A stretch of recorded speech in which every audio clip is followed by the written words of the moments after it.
Okay, hello everyone again. Good to see you. And in case you forgot, since Mary told you, if you have any questions, please feel free to type them in as we go along. It's always nice to get. It's always nice to know what you want to know, or if I said something and you weren't sure what I meant.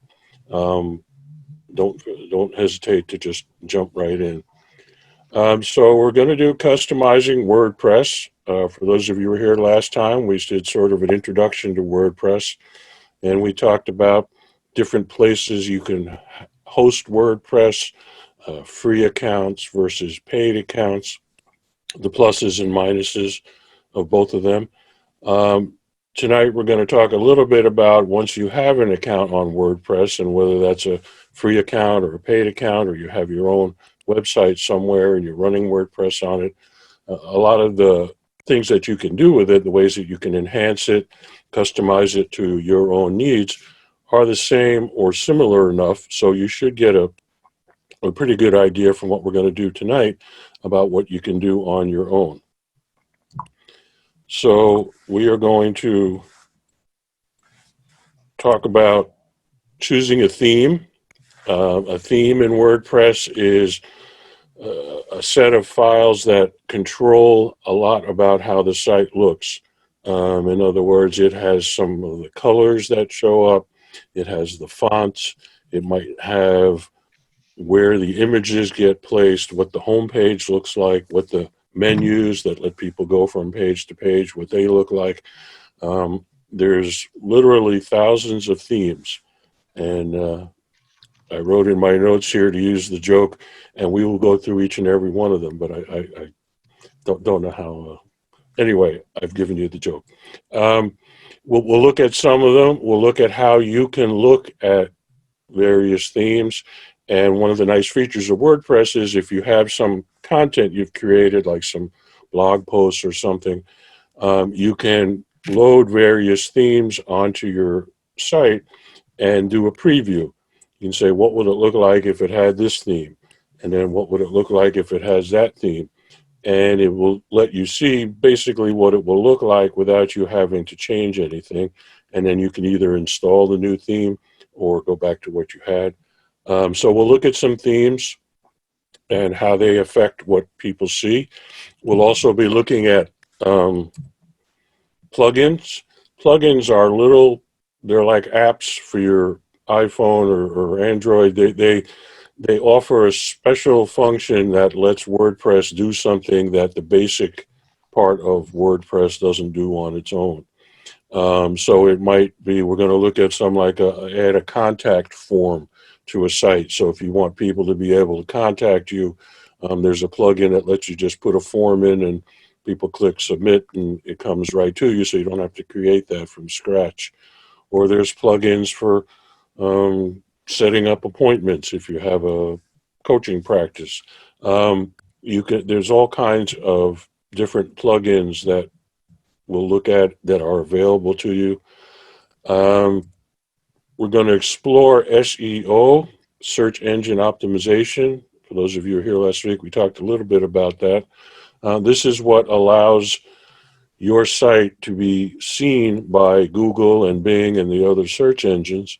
And there are certain things you can do. There's a lot of things you can do that affect what kind of score or what kind of rating you get from the search engines. And there are plugins and other programs that will help you.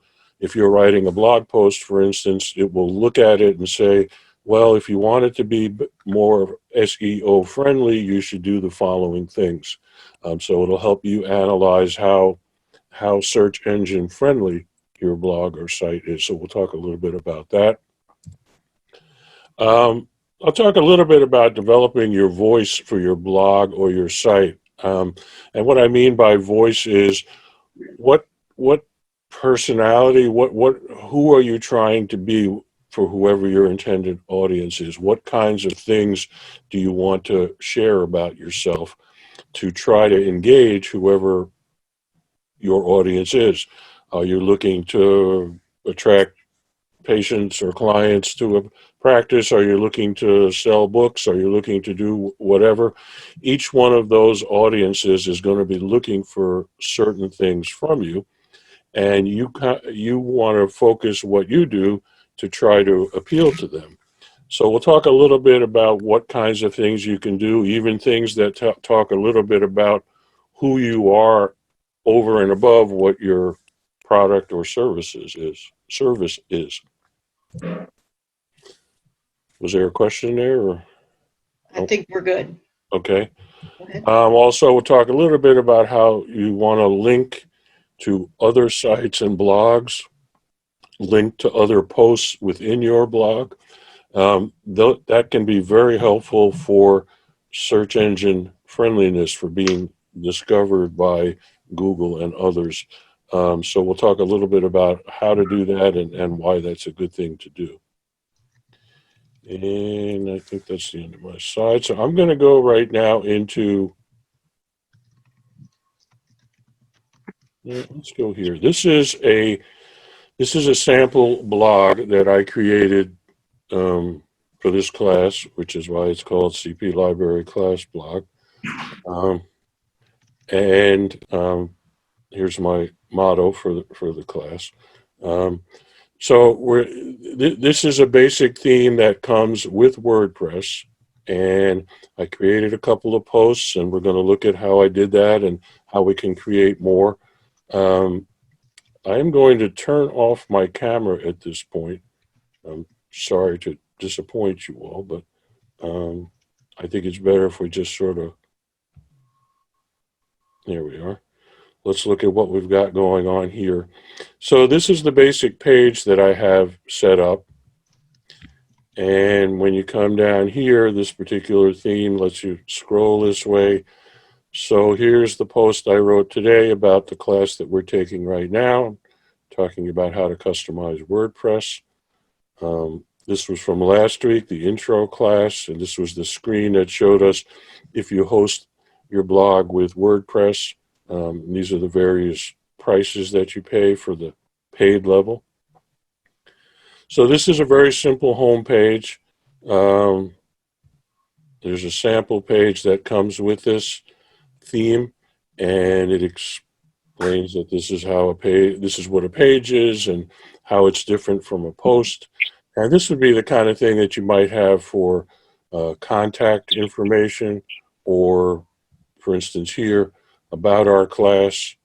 I just put a sentence or two in for about our class. So on your website or on your blog, you might have something that talks a little bit about who you are, what your history is that's relative to whatever it is that you're doing. You might have one up here that's contact us, where you'd have the contact form that we talked about. In most cases, we're talking, at least in what we're doing here for blogs, we're talking about blog posts, which are these individual items here. And they would be seen on the home page. Here, there'd be a list of the recent posts. And obviously, as you write more posts, then more appear here. Comments, if you have anybody who comments on the posts, you would have an archive that would be built up over the months. If you went by categories, and I just created a category called class sessions. This is just a basic something to build on. And this is a theme that is included with WordPress. And we'll look here, appearance, themes. This theme is called 2017. And every time, once a year or so, when WordPress comes out with new versions, they have a new basic theme that they include with that version of WordPress, as well as previous ones. Here's 2020, which is the one that's currently used. And they just give you this in order to give you some place to start. Something that if you want to build on it because it looks nice to you. So I'm using 2017 at the moment. And just to give you an idea about the live preview that I talked about, here's one that I got called bands. And this is taken at a concert from the audience. So here's the same content that we were looking at a minute ago, and only now it's surrounded by different colors and just a different way of presenting the same thing. Here's the menus up here. So the themes really, when you change themes, they leave your content alone. They don't do anything to damage them or whatever. It just takes them and presents them in a different way.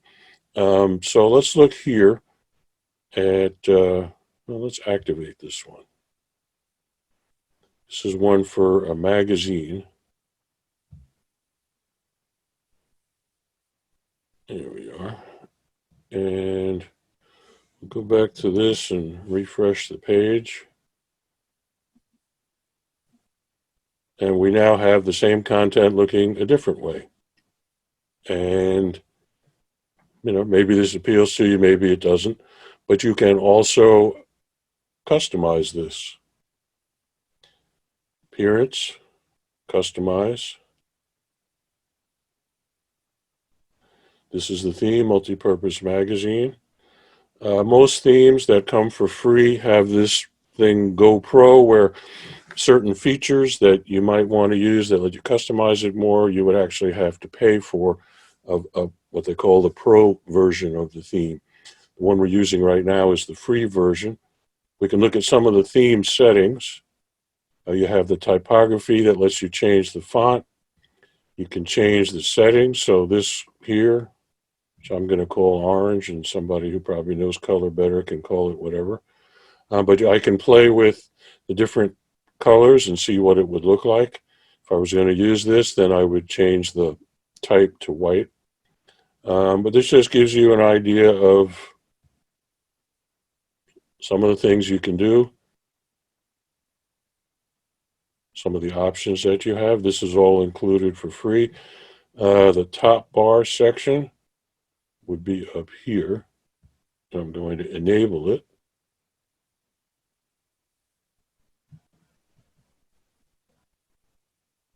And sticky header. Sticky header means, if we publish it, and then refresh here,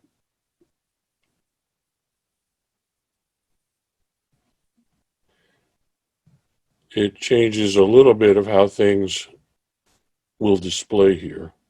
It's not quite doing what I thought it would do. But in theory, it should do it. Anyway, we'll go back here. You have a slider, you have blog settings. You can have, here we have all of this stuff on this side. We can switch,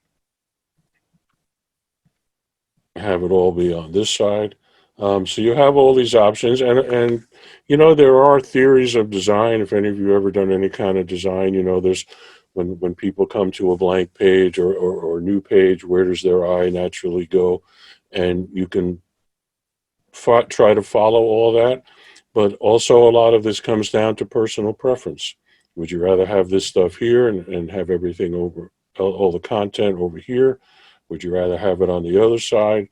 Does your design lend itself to one approach or another? Here you got the date next to each one, but maybe I don't want that there. To me, it might distract it. So I'm going to hide the date. You can have comments. You can show who the author is. So there's a lot of customization you can do right out of the box, right out of what they give you.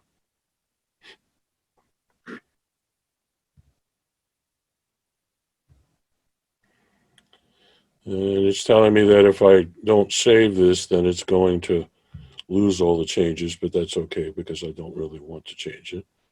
And let's say that you looked at these themes and you're like, let's see what else they got. Then you go here to add new.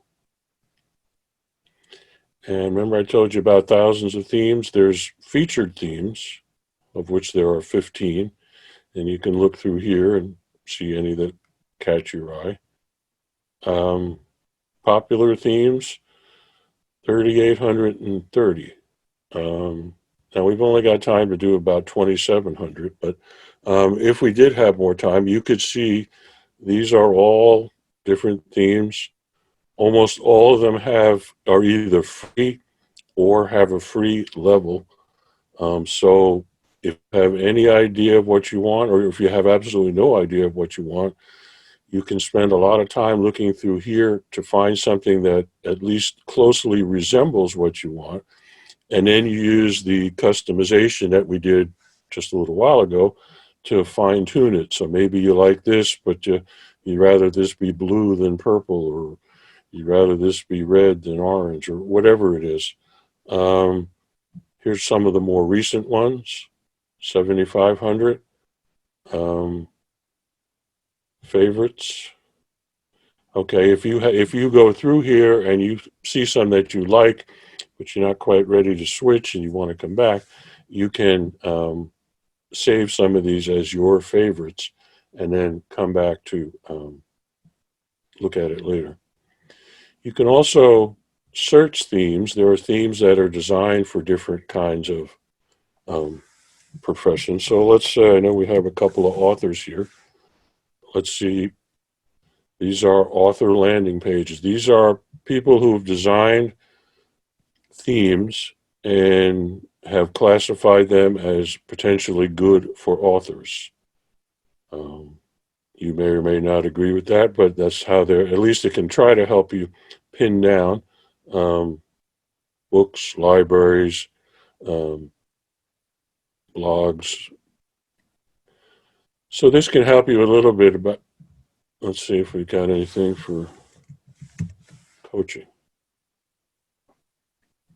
Here's some coaching, health coaching, life coaching. So this could help give you some ideas. You also can look at other sites in your profession, whatever that might be, and see what other people are using, and then maybe take some feature from there and one feature from one site, one from another site, and try to come up with something that works for you. And maybe you can find something in here that's, excuse me, close enough to what you want. Okay. So we're going to go back to the themes that were in here. I'm going to look at one more because I actually wanted to, now that I think about it, if you were selling things or even if selling services, it was a theme I kind of liked here when I looked earlier. Here it is. Going to install it. That's literally as easy as it is. You click on install, you click on activate, and it is now the active theme. And if I refresh the page, we're now using a different theme, the one that I just installed. So again, the content is still there, but how it looks is different. So we'll go back to customize and see what options we have here. And here's the specific options for this theme. Some of these are generic no matter what theme you're using. Typography. This is the font family it's using. And I have no idea what this is going to be, but we can switch it just to see what it does.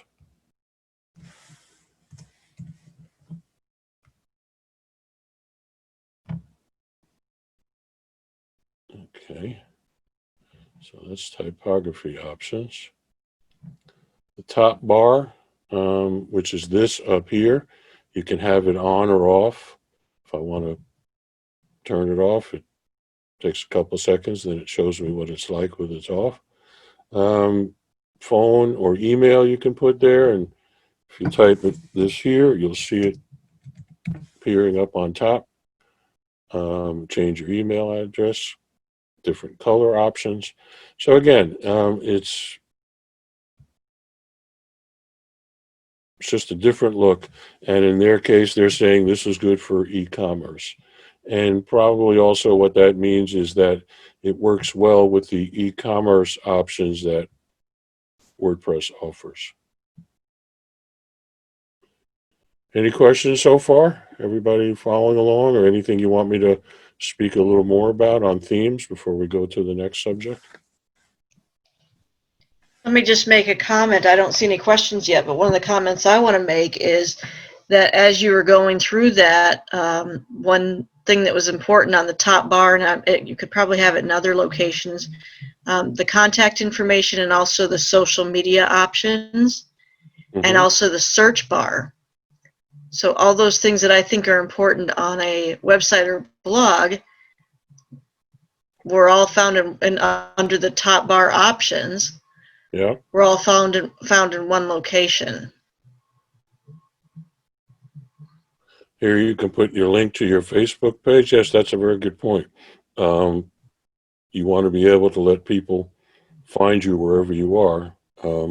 So they may come to your website, but depending on what you put on your website or your blog, you may want to be able to show them what you do on Twitter or Facebook or Instagram, YouTube.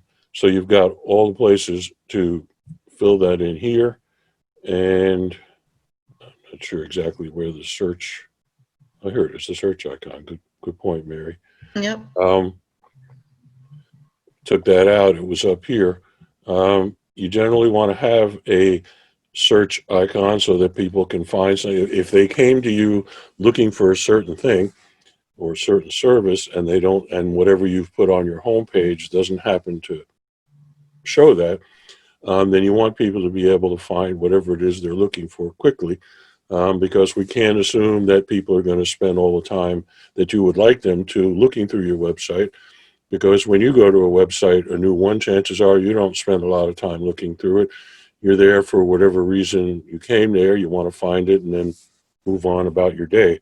So people who are coming to your website or blog are no different. So you want to make it as easy as possible for them to find you. And search, it's built-in search, so whenever you add new content, the search function that's built into the theme and WordPress will index it so that someone who types in whatever the word or image or concept is, it'll come up in the list of responses.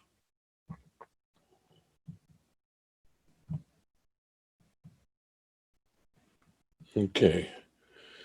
So now we're going to talk a little bit about plugins. And as I mentioned, they're little apps, if you want to call them that, because most people are familiar with apps. WordPress comes with a couple of plugins, but they add special functions to your blog or website. And you basically find new ones very similar, in a similar way to what you did with themes, which is adding a new one, and then looking through the popular and recommended and favorites. If you have something in particular that you want to do, there's some that are used a lot. I mentioned a contact form before. You want to have something that says, that somebody fills in their name and email address and a question or a comment or whatever, and then click on submit and then you would get a notification saying somebody sent you a question or something from your website. Contact form, a plugin like Contact Form 7 will simplify that instead of having to create it. And there's a lot of different ones that will create it. This just happens to be one of the more popular ones. It's on 5+ million websites, so that's generally an indication that it works pretty well. Yoast SEO is also very popular, and that helps you see how search engine friendly your content is, also used by more than 5 million. WooCommerce, in addition to being a weird name, is what WordPress, that's the basic WordPress e-commerce software. So if you were going to sell books or anything, whether it was a digital download or you were going to sell something and then mail something in the mail or however it was going to happen, WooCommerce will help you do that and do all of the order processing and showing of the products. And if it's a digital download, after the payment has been made, it directs somebody to a page where they can download your book or your CD or audio file or whatever it is. All of these in their basic form are free. They also have the Pro version where if you want more features, you can pay for them.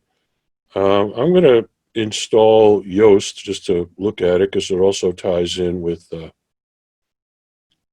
what we're going to talk about with SEO.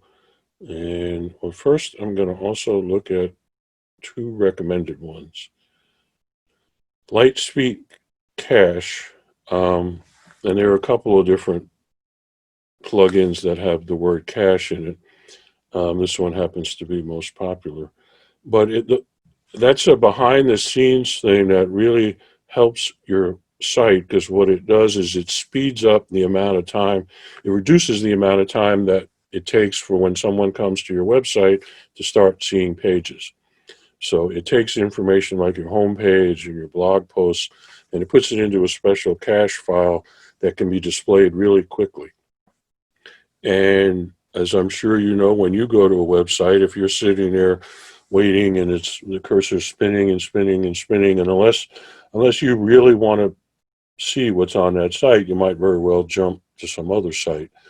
So this helps prevent that by speeding things up. And WordFence security, we talked a little bit about security last time. One of the security, it means basically trying to prevent your site from being attacked by all the various people out there who are waiting to attack websites. And sometimes there might be a security problem with the WordPress software. Sometimes one of these plugins, because the plugins are not generally made by the same company that makes WordPress, they're made by other companies in order to work with WordPress software, but they're basically third-party apps. Sometimes there may be a security problem that comes up in one of them, and they'll issue an update. I'm sure you're all familiar with system updates, in part, at least for security. And WordFence is a program that tries to keep track of all of that and will let you know, hey, there's a new version of Yoast that fixes a security problem. You should go in and install it. So WordFence is a good thing to have. They also have a pro version that does more, but at least at the free level, it's I consider it essential for any website. So Yoast SEO, we're going to install that now just to give you an idea of how it works. And again, it's the same way, just one click and then activate. And now Yoast SEO is one of our plugins. They have a premium support so that if you want to pay more, you can get more support, and it'll perform more analysis of your content and a bunch of other things. But now if we look at our posts, because I'm going to look, and you remember we had the two posts here, the class on customizing and the intro class. That's them here. I created those earlier. I'm going to go in and take a look at them. And here, Yoast SEO is the software that I just installed. And what this does is it reads the text that you wrote. It reads the content, gives you a grade. It's not all that happy with what I wrote because it's not all that involved or long. It gives you a readability rating on it, tells you that there might be a couple of problems. Sentence lengths, my sentences are too long, so excuse me, but what can I say? My sentences sometimes do go on. Transition words, none of the sentences contain transition words. And you can, by clicking on that, it'll tell you the history of transition words and what are they and how to use them. So if you want to learn more about SEO. And if you're going to write something that's designed to attract new customers or new clients, you do want to learn something about SEO, because you want people to be able to discover you when they're looking for whatever topic it is that your site deals with. This is a good tool to have, because it'll tell you how you need to improve things, give you some suggestions. It tells you what's good. It's fairly easy to read. I'm not using the passive voice too much. There's enough variety in my sentences, but they're too long, so I guess that cancels each other out or something like that. Anyway, it's a good way to get some feedback on whether what you're writing or presenting is likely to be successful, in terms of, at least in terms of, whether search engines are going to find you. Let me ask another question there. Sure. Can you talk about Akismet and Jetpack? Plugin. Okay. Akismet it comes with WordPress. It's designed to help deal with spam that you might get from comments. We're going to talk a little bit about comments, and I guess we can do that now. When you're putting out blog posts, most of the time you hope to get, not that you have to, but you hope to get some kind of comments. So somebody here might say, oh, a great picture of birds in a lake. Actually, that's Vischer Ferry Nature Preserve, if anyone's interested. Here, I can type in a comment and have it posted, but I also might write something that was nasty, or I might try to put, depending on who's doing this, I could put a link to some porn website or something like that. And Akismet helps you catch the ones that are not actual legitimate comments. Chances are you would have this set so that when somebody makes a comment, instead of it automatically just appearing on the site, you would be notified. That's what I would recommend. That's what I do, moderating comments. You don't want someone to be able to post something that maybe Akismet wouldn't find, and ends up being something that embarrasses you or leads to problems for people who come to your site. But this just helps in tracking that down. And what was the other one you mentioned? Jetpack? Yes. Jetpack is a series of plugins and other services that you can sign up for through WordPress. If you have a WordPress.com website, you can get that. And it does a lot of the routine parts of SEO. It does spam detection. Does a lot of different things. It's just that it's a package. Actually, why don't we just go look at it instead of me? Jetpack.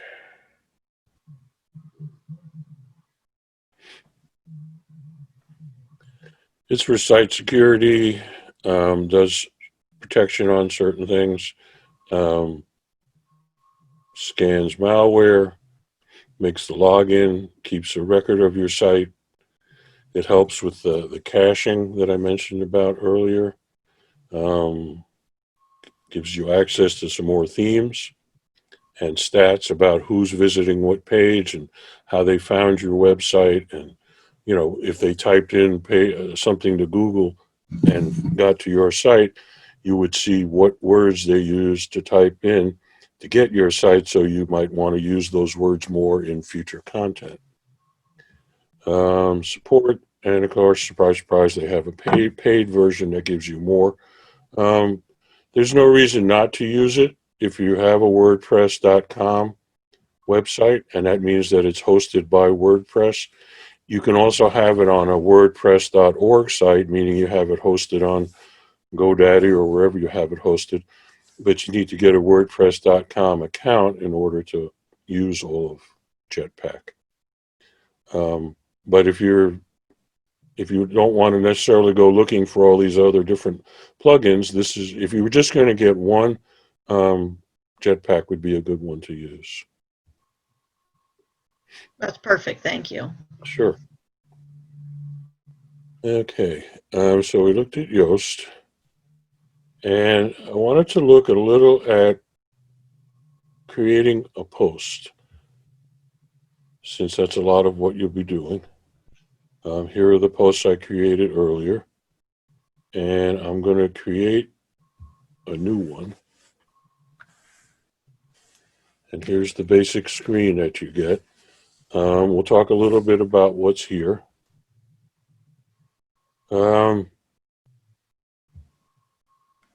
Okay. This ties in a little bit to what I was going to talk about next, so maybe we'll just include that here. I talked a little bit earlier about finding your voice and what do you want to project about yourself to your audience, however you define your audience. What's your personality? What about you do you want them to know about you, and in some ways establish an online relationship with you? In other words, you're talking to them, you're speaking to them, and ideally they're connecting with you on whatever it is that you're saying. Maybe they're commenting back, maybe not. But the idea is figuring out, and that's not really there's no program or software for that. That's for you to figure out, who am I and what am I trying to promote and how can I do it. WordPress is just a tool to help you do it. The reason I say this ties into is because I decided to make a couple as a sample post or two. I was going to put up some of my interests and some of what I like to talk about, which is photography, and specifically railroad photography. My hobby for the last however many years is, when I travel, I take pictures of trains and I take pictures of scenery with trains or train tracks or that kind of thing. And even though I'm a web developer and a writer, I put some of that in my blog whenever I get around to updating my blog, because I find it interesting, and I hope that enough people will also find it interesting, because maybe they'll like the photos or just the way I talk about them and all that. So it's a side of myself that I've chosen to make visible to people, in the hope that they form some kind of connection with me. And even though it doesn't directly relate to being a web developer, it may create a more positive feeling about me with them and help to build business in that way. Which is all a very long way of saying, which ones do I hear? Along those lines then, Dan, what's the name of your blog, your personal blog? My blog is just a blog link on my website, my company website. Just a blog. I have it. Can you share again what your company website is? Sure. Can I do that at the end? Of course. I just have one more question that's in the queue, so I just want to ask it while it's handy. Go ahead, please. What do you use to host that particular website? Is it GoDaddy or is it WordPress? It's neither. I use a host called Pair, PAIR.com, and I host it. I built that site and other sites that I host there. But depending on what, for me, it's just the tools that they offer. If I need support, when I call them up, somebody answers the phone instead of me get put into a long queue. I happen to like that company, but GoDaddy or others are fine if you want to host it on your own. WordPress.com is good if you don't mind some of the restrictions that it puts on you, that the more features you want, then the more you've got to pay for it. Did that answer the question, I hope? Perfect. So you said Pair, P-A... PAIR.com. Okay. Perfect. Thank you. Sure. I'm going to create a post of a picture that I took in Cajon Pass out in California. And I would name it something a little more original or creative if it was going to be my actual blog.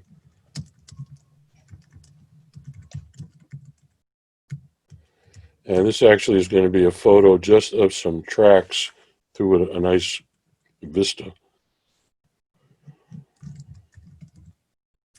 Let's see, California. That's how you spell it.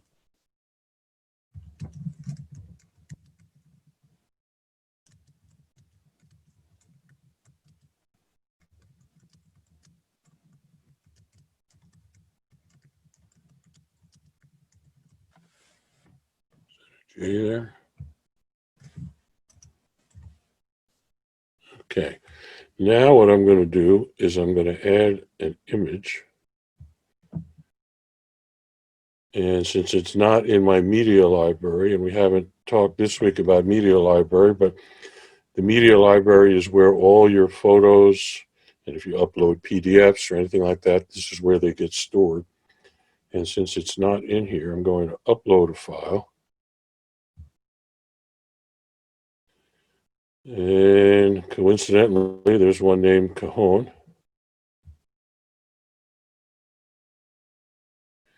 And I'm going to put in what's called alt text.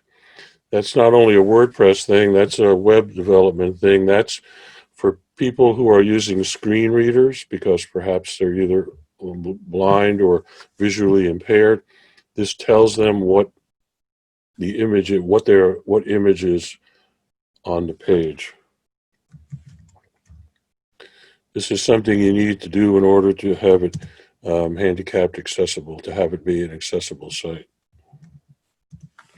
So I'll just name that. Set the featured image. Here's an example of what it's going to look like on a mobile device in Google. Here's what it will look like in Google. I'm going to publish this.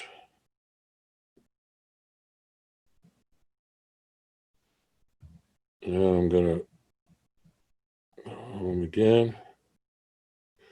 And now the Cajon Pass train photo is the top one. Class on customizing has moved down, and the intro class has moved down below it. And if you click on either the photo or the headline, then you go to the actual post itself. So if I had written more, then it would be here. I could comment and post a comment. I could ask a question, or I can go back to the previous post. And here's all the same. Now you see we've got 3 recent posts. Or I can just go back home. And now I'm back here. You can adjust this layout. So if you don't want the pictures to be that big, you could make them smaller. You can limit how many excerpts will show up on the home page. So if I felt like 3 was too many because the photos are so big, then I might make it 2. And I have it set to show an excerpt. So it shows the full photo and it shows part of the text. And then when it gets to this part in the text, if you want to read more, you click here and then you get to see the rest of what I wrote. All of these settings are customizable for you. And in most cases, it's just, do you want to do this or do you want to do that? And, it helps if you know what it is they're asking. But you can do all of this through the admin screens that we've been using.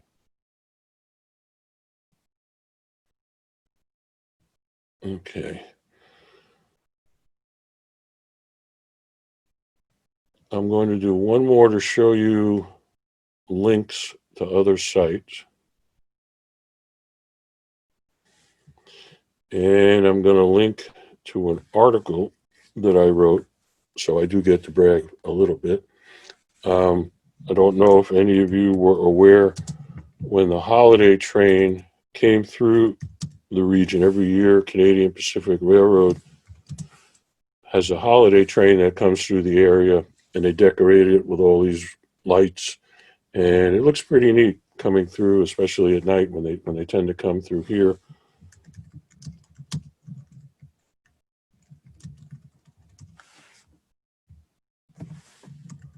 And I actually photographed it and wrote about it for Trains magazine.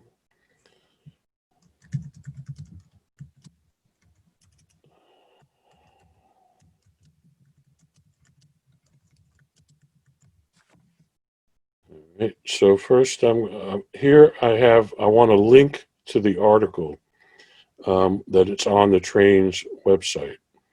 So I'm going to highlight this text. I'm going to click on the insert link button, and now it's asking me to paste a URL. And it so happens that I went there earlier and copied it.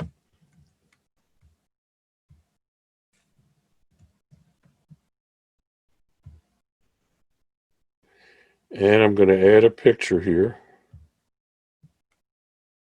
I'm going to upload it.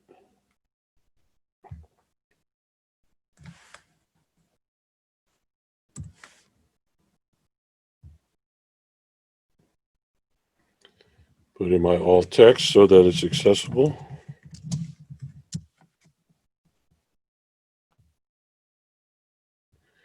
And I'll publish this.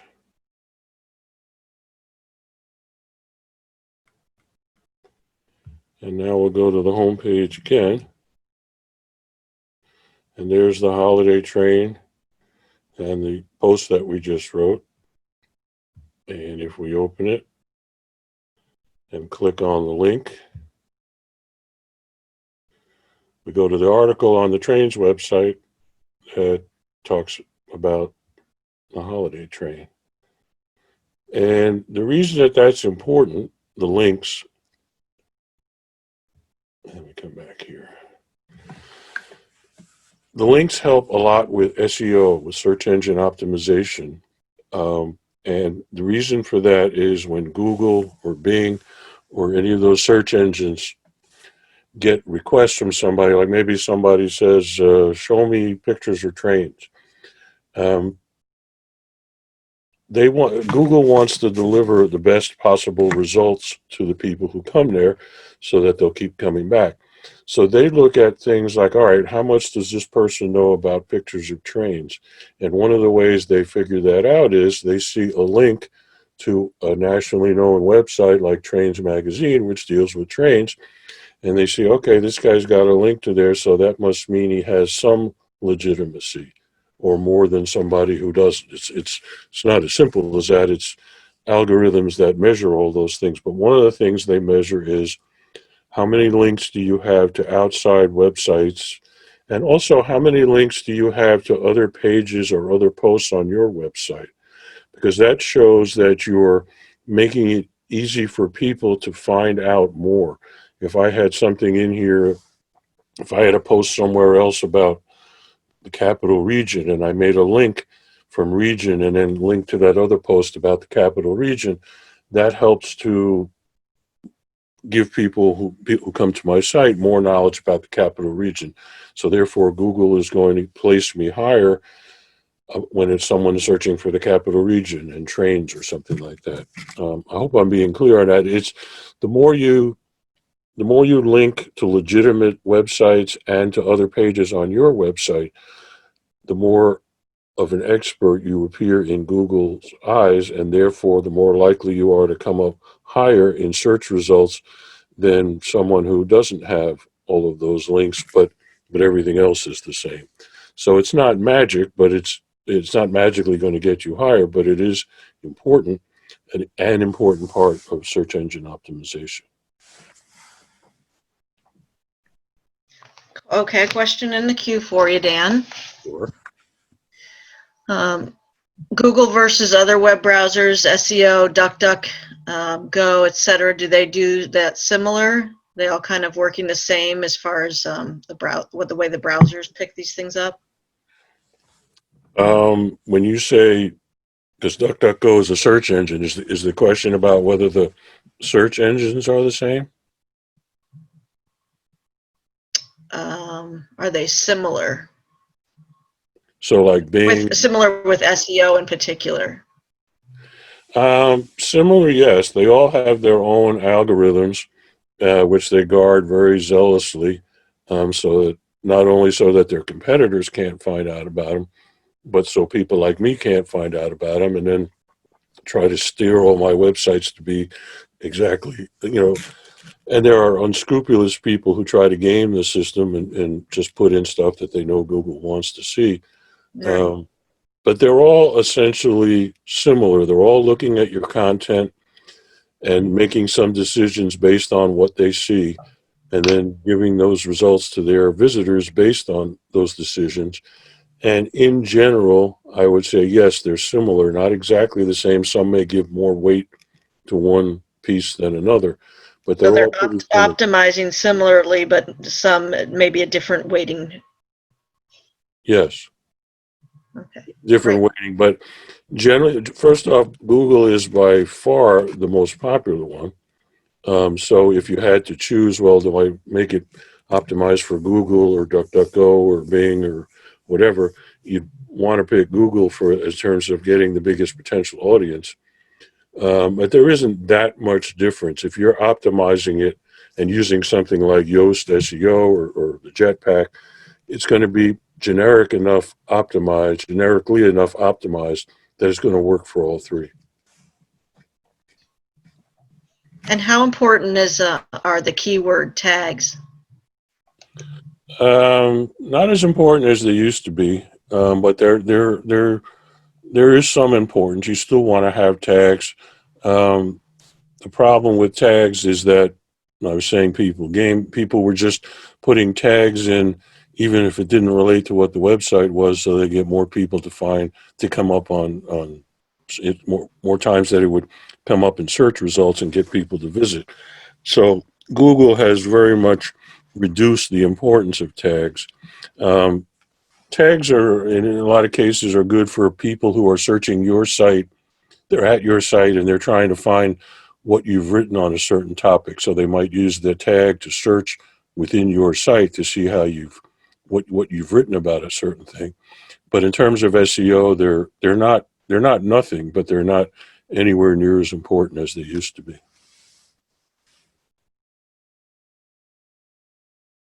Excellent. Let me just ask, we're getting down to the last 5 minutes. It's gone by very quickly, and you've given us a lot of great information. Give everybody else a chance if anybody has any last minute questions. And while we're seeing what's in the queue, just a quick question about where would you go, Dan, if you wanted to have like a photo carousel added to your blog or website? Some themes will actually have a carousel software, and I would look at that to see whether they have anything. It might come with it, or they might recommend one. But there's a lot of them out there. I don't have a particular favorite. Slide Carousel Pro, I think, is one that I use a bunch. It really depends on the theme that I'm using, um, because I always want to try to find one that is specifically compatible with the theme. A lot of them you can get them to work, but you might have to sort of cram it in or change some things. So I prefer to use the ones that the theme developer has decided that they're going to be compatible with. But they're free. You can definitely get free ones. Great. I don't see any other questions in the queue at this moment, so I'll let you continue to wrap up your topics there. Well, I'm pretty much done. I'm even going to turn my camera on, so fair warning, everyone. Um, um, I hope this has been helpful to people. There's so much to learn about WordPress, so it can seem a little daunting. But on the other hand, to get a basic site up and running, you don't need to know a lot of this stuff. Um, if you just feel like, I want to get my stuff up there, I don't want to spend a lot of time and figuring things out. I'm happy with a basic generic theme that looks good. then, maybe the answer for you is a WordPress.com site, either the free one or the $4 a month personal one. If you feel like, well, I want to be able to do other things and I want to take some time designing it, and I'm not saying that to make one seem better than the other, but different people have different needs and want certain amounts of control over what they do, then either one of the costlier WordPress.com packages, or doing it at GoDaddy or elsewhere and working on it either by yourself or with a developer and getting the increased level of flexibility, that might be preferable to you. It's big enough and it's powerful enough, and you saw all the themes that were available, and there's even more than what we saw there. If you can't find something in there that meets your needs, then you can't find something. You're just never going to find it. It's just a matter of how much do you want to look, and how much time and effort is it worth it to you, and do you want to put into it. I hope this has been helpful. I'm going to put my contact information back up there. He said, hopefully. Here we are. If you have any questions, please feel free to reach out. Thanks for coming. And if there's any other questions, I'm happy to answer them. If we were in person, I'd say, feel free to stop up afterwards and ask me, but we're not. So there you go. But as you can see, you have access to Dan's email, so that would be a great way to get in contact with your questions that you have. I appreciate you coming this evening and sharing in this great topic. Also, once the library is back up and running we're going to have virtual programs for quite a while, at least through the rest of the summer. But before this all happened with the pandemic, we had started a WordPress meetup, and we had a little bit of traction there. So maybe in the fall, or when it's appropriate, we'll try to do another WordPress meetup and meet with each other and try to share what we're doing and how things are looking. So again, thank you for joining us this evening, and we'll end it there. Thanks, everyone.